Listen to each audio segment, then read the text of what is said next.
Closer cooperation in aviation, rail, warehousing, and cargo handling will sharpen the efficiency of trade across Africa. In this spirit, I commend the strategic partnership between Kenya Airways and South African Airways. Their success will not only connect our people, but also deepen trade, tourism, investment, and regional business integration. Governments can build enabling environment, set policy direction, and invest in infrastructure. But it is the private sector that drives transformation. Africa's future will be written by bold entrepreneurs, innovative firms, and strategic investors willing to back the continent's long-term promise. In the meeting we had in Nairobi, I think we made a very clear appeal to our private sector. Before we look for investors from Europe and America and Asia, the private sector in our continent must take the lead. Yes. You do not expect somebody from thousands upon thousands of kilometers to come to South Africa and appreciate and understand the nuances of what goes on here. It is you, the private sector here, who must take the lead, build alliance, build joint ventures, so that you can help us crowd in investments and bring others to invest in our region. And I want to say I commend the steady cooperation under our Joint Commission for Cooperation and Joint Trade Committee, which remain vital platforms for resolving trade matters and advancing our shared agenda. We must now ensure full implementation of their outcome so that businesses and investors feel tangible benefits. Today's discussions reveal opportunity across every strategic sector. In manufacturing, Kenya's industrial parks, special economic zones, and export processing zones offer ready platforms for regional partnerships, serving African markets under the Africa Continental Free Trade Area. South Africa's strength in automotive production, pharmaceuticals, mining, chemicals, and steel complement Kenya's rise as a regional production and logistics hub. Let us collaborate boldly in the automotive assembly, mineral beneficiation, agro-processing, and green manufacturing. There are real and tangible opportunities there. In agriculture, our strengths are remarkably complementary. Kenya, a global leader in tea, horticulture, fresh produce, and dairy. South Africa, a master of food processing, logistics, and retail. This is complementary. Africa cannot keep spending billions in importing food while our own farmers and agro-industries stand ready to feed the continent. We must invest decisively in agro-processing, cold chain logistics, irrigation, packaging, and supply chains that connect African producers to African markets. It is a privilege for me to join you in this joint business forum between Kenya and South Africa, a gathering that reflects both the deepening bond between our two nations and our shared resolve to shape Africa's economic future through partnership, enterprise, and integration. I'm informed that today's engagement have been candid, rich, and forward-looking. My hope is that we leave here with concrete opportunities, We've had good intentions, but we must consolidate them into deals. From where I sit, I see two complementary economies with combined power to drive Africa's transformation. Kenya and South Africa stand among our continent's foremost economic anchors. South Africa is one of Africa's premier industrial and financial powerhouses, while Kenya is the gateway to East and Central Africa that is propelled by a dynamic private sector, a thriving digital innovation ecosystem, and strategic infrastructure.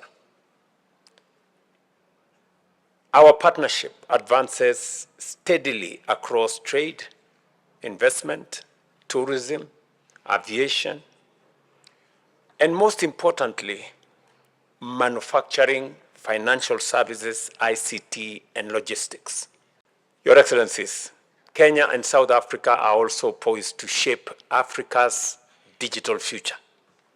Kenya leads the continent in fintech, mobile money, and digital financial inclusion, while South Africa hosts one of Africa's most sophisticated capital markets. Together, we can pioneer partnerships in artificial intelligence, cybersecurity, digital infrastructure, e-commerce, and cross-border payments. You already know that we have the Pan-African payment settlement system that can help business people across our continent not to be stuck with foreign exchange, challenges. That you can be paid in whatever currency, so long as our central banks are connected through the Pan-African payment system that is underwritten by Afreximbank. These are avenues that make trade, business, and enterprises move faster. Kenya is fast becoming a premier destination for global business services and business process outsourcing. With a young, educated, English-speaking workforce, competitive costs, robust digital infrastructure, and a time zoning bridging Europe, the Middle East, and Africa, Kenya is an ideal platform for scalable service delivery. I invite South African and multinational enterprises to make Kenya their regional global business service hub, uniting talent, technology, and market access under one competitive ecosystem. Infrastructure and connectivity remain central to unlocking intra-African trade. Kenya's port of Mombasa and the Lamu Port South Sudan-Ethiopia transport corridor link East Africa and Central Africa to global markets, while South Africa's world-class ports in Durban, Cape Town, Nkura, and Richards Bay anchor trade across the South. United, these corridors can strengthen East-South connectivity, expand intra-African trade under the Africa Continental Free Trade Area, and position both nations as logistics hubs for the continent. The Africa Continental Free Trade Area is among the greatest economic opportunities of our generation.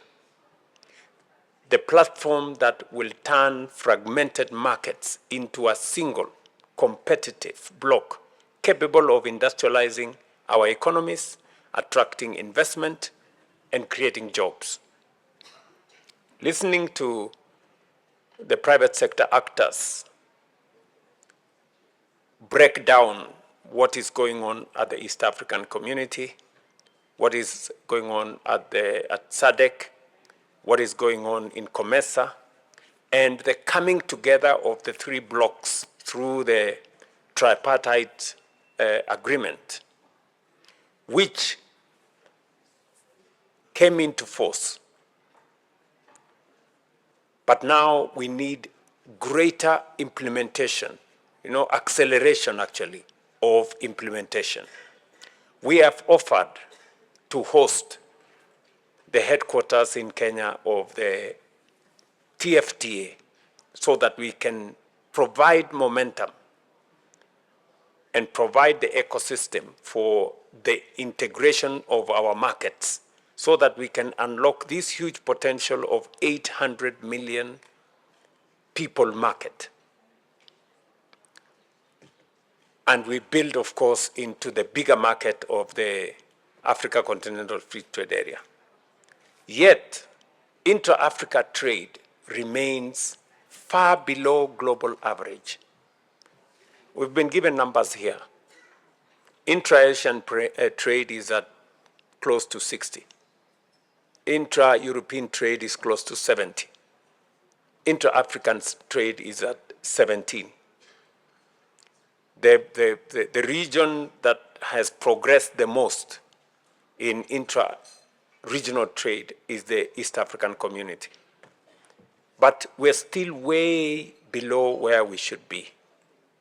In other words, what the numbers tell us is we are struggling looking for markets very far from our continent, when actually the market in our continent is virgin. The intra-Africa trade deficit remains far below the global average, as I have said, and that is precisely why partnerships such as ours between Kenya and South Africa matters. Transformation begins right there. Together, our two nations command the financial strength, industrial capacity, entrepreneurial talent, and innovation ecosystem to power not just intra-Africa trade, but the transformation of our continent. We must move beyond conventional trade and deliberately build integrated regional value chains in manufacturing, agriculture, mining, logistics, pharmaceuticals, energy, digital services, and green industrialization. Listening to the actors here earlier, we seem to be speaking in compartments. We must make what happens in South Africa stimulate what happens in Kenya, and vice versa. And policymakers, President Ramaphosa and myself, can do so much. But where the rubber meets the road is at the business level. You are the people who can move numbers. You are the people who can move figures. Changing these figures requires the private sector. And that is why on a state visit like this, it doesn't end with government. We have made it deliberate and intentional that after we have signed all the MOUs, we have agreed on all the policy frameworks, the private sector must be the engine that brings the MOUs, the policies into reality. Today, more than 60 South African companies operate in Kenya, in the banking sector, in insurance, retail, manufacturing, telecommunication, infrastructure, and some of them in real estate. South Africa remains among the leading sources of foreign direct investment in Kenya, even as Kenyan enterprises increasingly venture south in search of new markets and partnerships. In 2025, bilateral trade between our two countries reached approximately $680 million.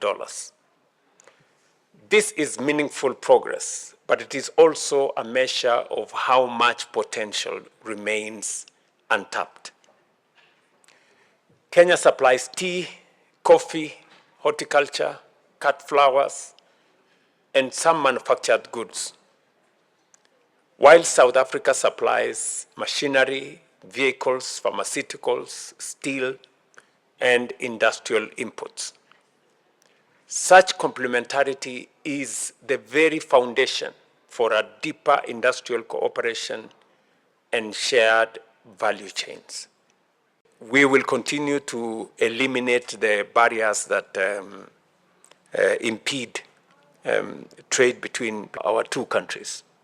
Let me conclude by saying Kenya remains firmly committed to its investors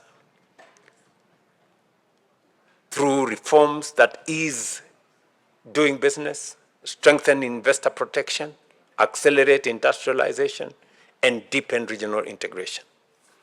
We are investing heavily in agriculture, renewable energy, affordable housing, industrial parks, and the digital economy to stand as a globally competitive destination and the gateway to the wider East and Central Africa. And we want to welcome South Africa to build with us this ecosystem. We also recognize the strategic value of closer collaboration among Africa's financial institutions, development finance institutions, pension funds, sovereign wealth funds, and private equity firms in mobilizing long-term capital. Through our National Infrastructure Fund and the Sovereign Wealth Fund, Kenya is unlocking patient capital for infrastructure, energy, logistics, housing, industry, and opening new avenues for partnership with African investors, including those from this great country. We are equally positioning ourselves as a competitive jurisdiction to domicile funds and cross-border investment structuring. In reforms to our financial ecosystem and regulatory framework, Kenya offers fund managers, private equity, venture capital, and institutional investors a gateway to deploy capital efficiently and across the continent. To make sure that we live up to the powerhouses of the two economies. Kenya is a powerhouse in East Africa. South Africa is a powerhouse in Southern Africa. And together, we become a greater powerhouse on our continent. Taking advantage of the Africa Continental Free Trade Area, President Ruto has correctly said, this Africa Continental Free Trade Area gives us all on the African continent an historic and unprecedented opportunity to make sure that we trade with each other, to make sure that we create business opportunities on a free tariff basis.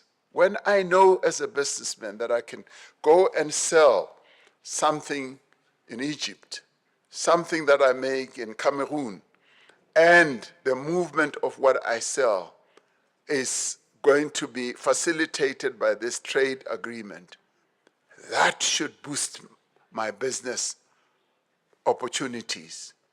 And when we know that, the payment systems are uniquely African and can be utilized for enhancing the businesses. So the Africa Continental Free Trade Area is the best thing after the formation of the AU. It is the best thing that our continent has come up with. It has created the greatest opportunity. Africa is the origin of humanity. Africa is the origin of talent. And Africa must now play out its capability of being able to showcase its innovation, to also, to you as business people, to be able to say, we are now going to start building real champions of our continent. And champions should not only be from the Northern Hemisphere. We want African champions as well. So discussions that we're having today here and what we have heard should really, in the end, demonstrate that we have capability and we can move forward as a continent and as businesses. So in our view as government, we expect a lot from you as business, just as you expect a lot from us. And where we tarry and where we slow down, we will encourage you to egg us on, to encourage us. But we would like to see the smell of the money that I've sniffed today being put on the table, being turned into factories, and going beyond just saying we've opened this branch of this bank, this branch of this company and all that. It must now be real. We must see and hear about real investments that are going to be put in place. We want to hear how you are going to create industries of the future and how you are going to become the real engines of our economy's growth. Now, this is the message that I want to leave this business forum with. And my key message is, and I'd like the officials in our government, as they put the business gathering together in 2 years' time, to work with you to make sure that it results in real investment pledges and commitments that will be made. Otherwise, I am not coming. Otherwise, I'll tell President Ruto that my brother, you and I will meet at the airport, and I will come back to Pretoria, and I would like to come to Nairobi to hear real commitments for investments. That is what we call on you as business people to do for our two countries. When we bring these two economies together, we have appreciated that to the south we have South Africa and we have Kenya to the east. When you look at the entire continent of Africa, we realize our biggest challenge is the logistics. And on average, if you want to take a product from Mombasa to Ghana or any other country, it takes about 45 days. So that is very long compared to other destinations. So again, we have a role, and we believe in the area of logistics and transshipment, we can do much more to encourage free trade in Africa. Because even as much as we pronounce it in paper, as long as it takes 45 or 60 days to move from one end of the continent to the other, and 10 days to move to other continents, then our business people would prefer to go to those areas. So again, this is an area we'll be working together for the good of all the people who are here. Kenya is known for its fintech, and allow me to say that it is something we take pride, but also believe that whatever we have achieved, much more still can be achieved. And working with South Africa, that has a very strong financial sector, we can be able to bring financial inclusivity across the continent. And this is particularly important for driving business across the continent. The TFTA is now Africa's largest free trade area by geographical size, spanning the entire eastern, central, and southern corridors of our continent. Kenya and South Africa, the anchor investments economies of East Africa and Southern Africa respectively, both have ratified the TFTA. This places a special responsibility to our two nations to demonstrate that the continental integration is not just a political aspiration, but a commercial reality. Your Excellency, there are certain issues in the TFTA. 90% of the tariff book has been agreed upon, but there are certain issues on the rules of origin, which I'm sure bilaterally the two countries today can agree that we should move ahead so that we can actually show leadership on the continent, because the TFTA is the building block towards the continental free trade area, which, as we all know, is a huge opportunity, $3.5 trillion economy, 55 countries, and 1.4 billion people on the continent. So it's something that we should not ignore, and we should fast track that integration using the TFTA.